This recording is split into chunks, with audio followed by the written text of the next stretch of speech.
जनवरी को 12 बजे के बाद हम डांस भी कर लें और नाच भी और डीजे भी बजा लें और हैप्पी न्यू ईयर के नारे भी लगा लें। मेरे प्यारे साथियों, ये कोई मोहब्बत नहीं कि राजी रहे रहमान भी और खुश रहे शैतान। ये पॉलिसी अपनी जेब में रखो। ये ऐसा इस्लाम मोहम्मद रसूलुल्लाह को पसंद नहीं है, अपनी जेब में रखो। ये इस्लाम तुम्हें मुबारक हो, ऐसा इस्लाम तुम्हें मुबारक हो। सारी खुदाई एक तरफ, मुस्तफा का रब एक तरफ। मेरे भाइयों, वो इस्लाम इस्लामी नहीं कि जिससे सब कुछ रहे। तौहीद तो यह है कि खुदा हश्र में कह दे ये बंदा दो आलम से खफा मेरे लिए था। मेरे भाइयों, यह है कि सारी दुनिया जिससे खफा हो और अल्लाह ये कहे कयामत के दिन ये सारी दुनिया से लड़कर सिर्फ मुझे खुश करता था। सारी दुनिया इसकी दुश्मन थी लेकिन मैं इससे राजी हूं क्योंकि ये सारी दुनिया से मेरे लिए लड़ा है। यह तौहीद का दर्स है। ये भी खुश, वो भी खुश, रहमान भी खुश, रहीम भी खुश। ये इस्लाम तुम्हें मुबारक हो। हमारा ये इस्लाम नहीं है। इस्लाम में या तो मोहम्मद रसूलुल्लाह खुश होंगे या इब्लीस खुश होगा। मेरे भाइयों, अभी हमें और आपको पावर अथॉरिटी है। हम चाहें तो फातिमा के बाप को खुश करें या चाहें तो इब्लीस को खुश करें। ये इख्तियार हमें और आपको दिया है। इन्ना हदैनाहु नजदैन इम्मा शाकिरन व इम्मा कफूरा। आज हम अपनी जिंदगियों में तलाश करके देखें कि हम कितनी मोहब्बत अल्लाह के रसूल या उनकी सुन्नतों से कर रहे हैं। हम अपने गरीबानों में झांकें और देखें और तलाश करें। मालूम है आपको, बड़ा दिलचस्प वाक़या सुनाने जा रहा हूं और सुनिएगा। अल्लाह के रसूल इस दुनिया से रुखसत हो चुके हैं। अबू बकर का जमाना आया, 2 साल खिलाफत की, अबू बकर भी इस दुनिया से रुखसत हो गए। उमर फारूक का जमाना आया, हजरत उमर फारूक रज़ी अल्लाह ताला अन्हु के दौर में बड़े बड़े मार्का, बड़ी बड़ी जंगें हुई, बहुत से इलाके फतह कर लिए गए, लेकिन बड़ा मुश्किल था किसरा को फतह करना। किसरा बादशाहों का लक़ब हुआ करता था उस जमाने में, तो उसको फतह करना बड़ा मुश्किल था उस बादशाह के इलाके को। कभी जंग होती थी, हारते थे, ये होता था। एक दिन ईरान के बादशाह ने, ईरान के बादशाह का लक़ब किसरा हुआ करता था, तो ईरान के बादशाह ने खबर भेजी, आइए हम मुज़ाकरात के लिए तैयार हैं। लड़ाई लड़ने से कोई फायदा नहीं है, जंग लड़ने से कोई फायदा नहीं है। आजकल भी होता है, 2 मुल्कों के दरमियान जब तनाज़ा होता है तो पहले बातचीत के जरिए मसाइल हल किए जाते हैं। तो ईरान के बादशाह ने, किसरा ने एक पैगाम भेजा उमर फारूक के पास, अमीरुल मोमिनीन अपने कासिदों को भेजिए, अपने एलचियों को भेजिए, अपने दूत को भेजिए, आए हमसे बातचीत करें और बातचीत के जरिए मसाइल को हल कर लेते हैं। आइए देखते हैं। हजरत उमर फारूक ने 2 लोगों को बातचीत के लिए भेजा। 2 सहाबी रसूल बातचीत के लिए ईरान जा रहे हैं। सुनिएगा, बहुत दिलचस्प वाकया है। ये 2 एलची, ये 2 दूत बातचीत के लिए ईरान के बादशाह से, किसरा से बातचीत करने के लिए तशरीफ ले जा रहे हैं।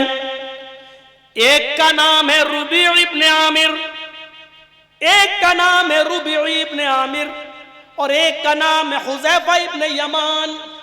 ये दोनों बड़े जलील कद्र सहाबी गुजरे हैं। इस वाक़े को सुन लीजिए। उसके बाद मैं जानता हूं कि 2:45 बजे तक बैठना और 2:30 बजे तक बैठना बड़ा मुश्किल है, लेकिन जाने वालों, मैंने तुम्हें कभी नहीं रोका। जो बैठे वो तो सुन ही रहे हैं, लेकिन जो जाना चाहते हैं कि वो जाएं। लेकिन इस वाक़े को सुन ले और उसके बाद मेरी तरफ से पूरी इजाजत होगी। वो जाना चाहें तो चले जाएं, लेकिन इस वाक़े को सुन ले, ये हमारी तरफ से थोड़ी सी रिक्वेस्ट है आपसे। 2 सहाबी, एक का नाम है रुबई इब्न आमिर और एक का नाम है हुज़ैफा इब्न यमान। इन दोनों सहाबियों को हजरत उमर फारूक ने ईरान भेजा, जाओ और बातचीत करके आओ और सुनो, दब कर समझौता नहीं करना, अपनी शर्तों पर समझौता करना, उनकी शर्तों पर समझौता नहीं होगा। जाओ, बातचीत तो करना ही है, बातचीत करने के लिए बुलाया जा रहा है। आइए, बड़े बड़े साहूकारों की पतलूनें अब ढीली होंगी। सुन्नत रसूल पर देखते हैं कितना अमल हो रहा है आज हमारी सोसाइटी पर। ये दोनों सहाबियों का जूता हमारी पूरी जिंदगी में हमारे गाल पर पड़ता रहेगा और हमें एहसास दिलाता रहेगा कि सुन्नत पर अमल क्या होता है। और इन सहाबियों ने बादशाह के दरबार पर भी सुन्नत रसूल को झुकने नहीं दिया, सुन्नत रसूल का मजाक नहीं उड़ाने दिया। रबी इब्ने आमिर, हुज़ैफा इब्ने यमान ईरान में दाखिल हो जाते हैं। आजकल की तरह गूगल मैप नहीं था कि नक्शा लगाया और चल दिए साहब, गाड़ी को दौड़ाया और पहुंच गई मंजिल मकसूद पर। आजकल की तरह लाइटें भी नहीं लगी हुई थी तुमको मैं जल रहे हो और पहुंच जाए अपनी मंजिल मकसूद पर। थपेड़े खाते हुए, गर्मी में झुलसते हुए, घोड़े गर्द तो गुबार चेहरे पर उड़ती हुई, इसी हाल में ईरान पहुंचते हैं। चूंकि बादशाह का ठिकाना पूछने में ज्यादा दिक्कत नहीं होती, किसी फेमस आदमी का ठिकाना पूछने में कोई दिक्कत नहीं होती। पूछते गए और पहुंच गए। पूरे ईरान में बस यही दो सहाबी, ईसाइयों की बस्ती, किसरा वहां का हाकिम।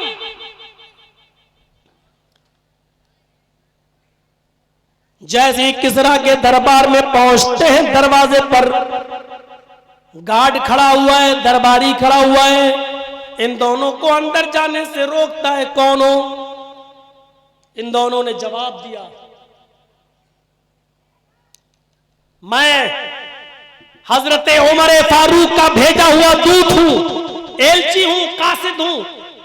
आपके बादशाह ने हमें मुज़ाकरात के लिए, बातचीत के लिए बुलाया है। हम बातचीत के जरिए मसाइल को हल करने आए हैं। कहता रुक जाओ, अंदर से खबर लेके आना पड़ेगा बादशाह से।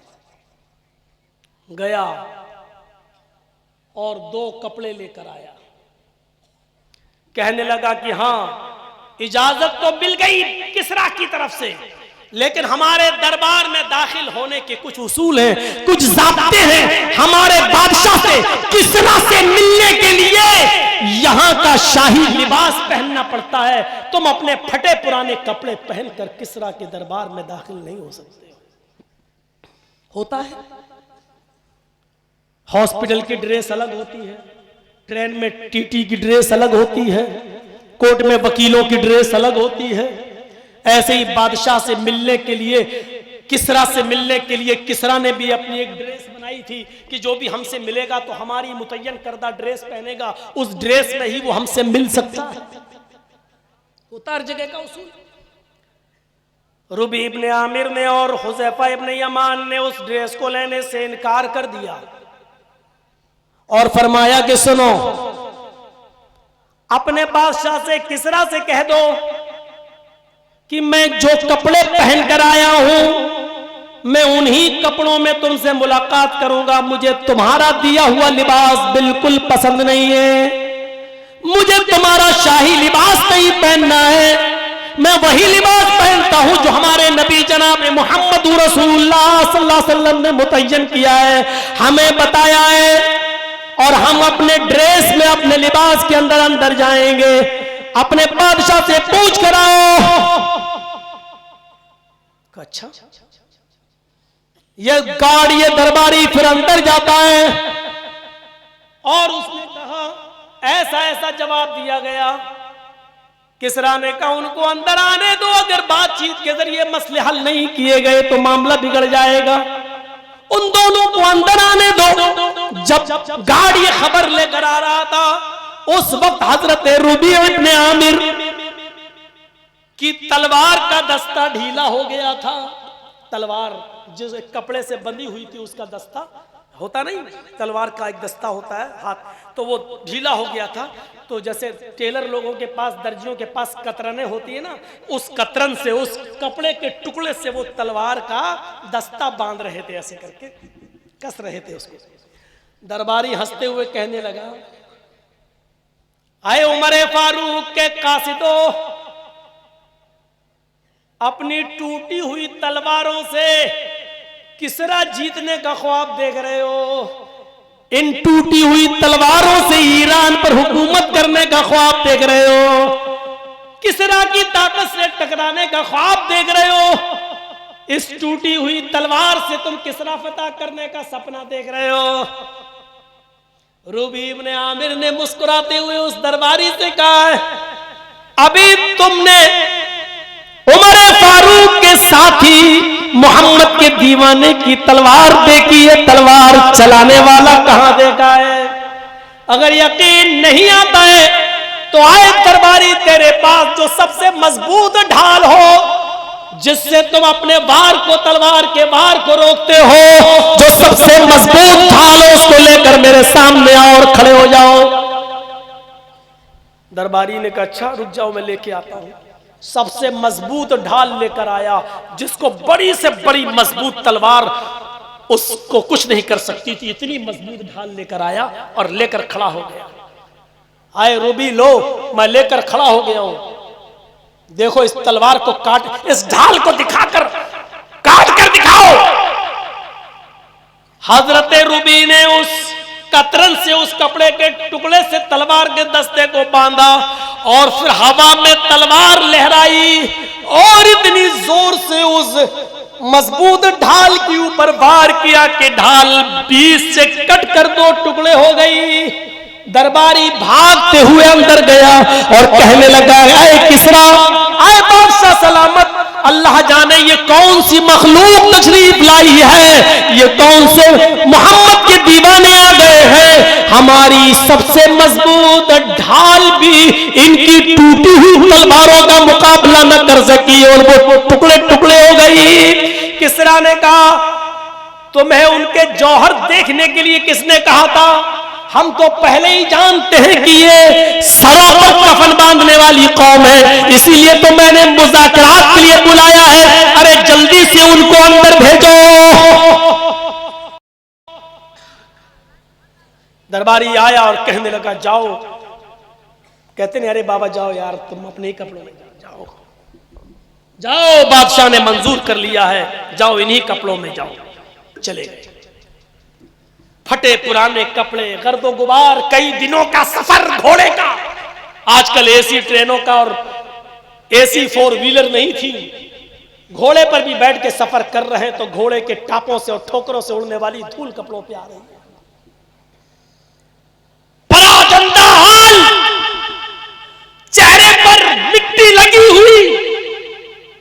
बादशाह के दरबार में पहुंचते हैं, कहा कि चलिए बातचीत करने से पहले खाना खा लिया जाए। कहा कि हाँ भूखे तो हैं, खा सकते हैं, हमारे नबी ने तो यहूदियों के यहां पर भी खाना खा लिया। मैं मांगूंगा नहीं तुमसे, लेकिन अगर खिलाओगे तो हमारी शरीयत इनकार भी नहीं करती है, हमें उसकी इजाजत देती है, क्योंकि दावत तुमने दी है, बुलाया तुमने है।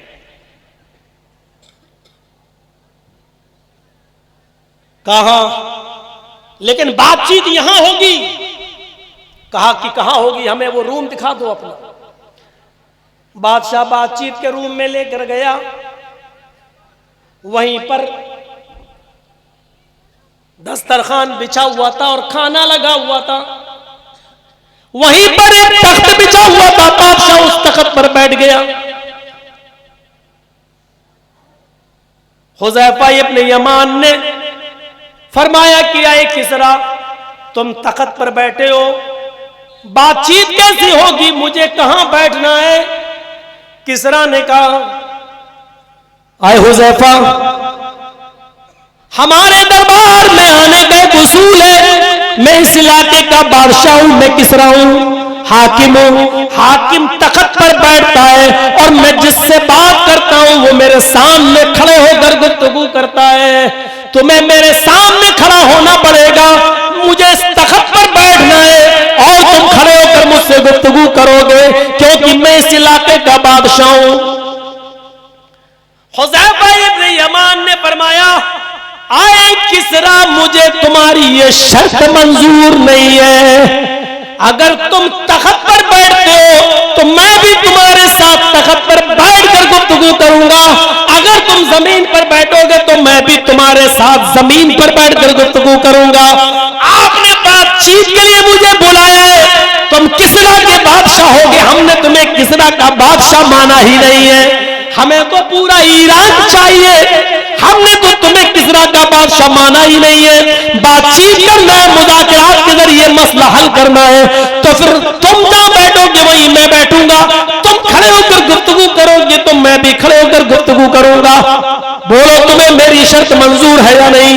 किसरा चीख पड़ा, आए हुज़ैफा, ये क्या बात है कि तुम बेइज्जती पर बेइज्जती किए जा रहे हो? मेरे शाहाना लिबास को पहनने से इनकार कर दिया, मुझे सलामी भी नहीं दी, जो अंदर आता है वो मुझे सलामी देता है, तुम बिना सलामी के अंदर आए, तुमने मेरे दिया हुआ लिबास भी नहीं पहना, तुमने मेरा दिया हुआ लिबास भी नहीं पहना, बेइज्जती पे बेइज्जती किए जा रहे हो, और अब मुझे कहते हो कि मैं तुम्हारे बराबर तख्त पर बैठूंगा या तुम अपने साथ मुझे जमीन पर बिठाओगे? हुज़ैफा कहते हैं रखो अपना खाना अपने पास, नहीं खाना है मुझे, मैं जा रहा हूं, अगर बातचीत होगी मुज़ाकरात होंगे तो इसी शर्त के ऊपर होंगे। अकेले दो सहाबी, मुल्क भी गैरों का, अभी देखा था ना बड़े बड़े मुस्लिम हुक्मरान भी आए थे हिंदुस्तान के अंदर ना, G20 सम्मेलन में बांग्लादेश की प्राइम मिनिस्टर भी आई, तुर्की के सदर तैयब उर्दुगान भी आए, जिन पर मुसलमान बड़ा भरोसा करते हैं और बहुत जिनकी तारीफें करते हैं, सब आए और सब गए और महात्मा गांधी की समाधि पर फूल भी डाले और हाथ भी जोड़े। अगर ऐसी सरजमीन पर अगर किसी ने अपनी सलफियत को, अपने मनहज को, अपने अकीदे को और अपनी तौहीद को अगर बाकी रखा और बचाया तो वो सिर्फ सऊदिया का हुक्मरान था, मोहम्मद इब्न सलमान, जिसने हिंदुस्तान में रहते हुए महात्मा गांधी के राजघाट पर जाने से इनकार कर दिया। कहा उनका सम्मान हमारे अंदर है, उनकी इज्जत हमारे अंदर है, लेकिन हमारी शरीयत किसी के सामने मुझे हाथ जोड़ने से मना करती है। अगर हाथ जोड़ना किसी के सामने जायज होता तो हम सबसे पहले जनाब मोहम्मद रसूलुल्लाह के मजार पर, उनकी कब्र पर हाथ जोड़ते। मेरे भाइयों, सऊदिया को कितनी गाली दे लो, सऊदिया की जितनी चाहो तौहीद कर लो, लेकिन तौहीद के मामले में वो सबसे बुलंद है, तौहीद के मामले में वो सबसे ऊंची है, तौहीद के साथ वो कोई खिलवाड़ नहीं होता है, तौहीद के साथ वहां कोई समझौता नहीं होता है। और अल्हम्दुलिल्लाह जिस मुसलमान के दिल में तौहीद आ गई, अल्लाह सारे गुनाह माफ कर सकता है लेकिन शिर्क को माफ नहीं करेगा। और राई के दाने के बराबर भी अगर तौहीद किसी के अंदर रही तो अल्लाह जहन्नम में सजा देने के बाद भी उसको निकाल लेगा और उसको जन्नत के अंदर दाखिल कर देगा। मेरे भाइयों, यही चीज हमें और आपको समझने की जरूरत है, जरूरत है। ये क्या है? राजी रहे रहमान भी और खुश रहे शैतान भी।